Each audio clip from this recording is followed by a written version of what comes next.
আল্লাহর নবী সাল্লাল্লাহু আলাইহি ওয়াসাল্লাম বলছিলেন, এই দুনিয়াতে যা কিছু আছে, পুরা দুনিয়াতে, তার মধ্যে আমার তিনটা জিনিস পছন্দ। কয়টা ভাই? এক নাম্বার সালাহ, এক নাম্বার নামাজ। এটা আমার চোখের শীতলতা। নামাজে দাঁড়ালে আমার হৃদয় শান্ত হয়, চোখ ঠান্ডা হয়ে যায়।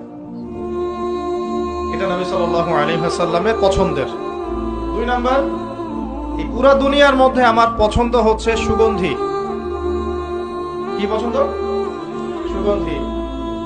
10টা টাকা যদি আর্ন করেন, 1 টাকার সুগন্ধি কিনেন, সুন্নত। সুগন্ধি সাথে রাখতে হয়, ব্যবহার করতে হয়, মনটাও ভালো থাকবে। আর সুগন্ধি বেশি ইউজ করলে রোগ ব্যাধিও কম হয়। 3 নাম্বার হচ্ছে স্ত্রী। 3 নাম্বার কি? স্ত্রী। স্ত্রীরা আমার পছন্দ। নবী সাল্লাল্লাহু আলাইহি ওয়াসাল্লামের এই 3টা জিনিস পৃথিবীতে পছন্দ।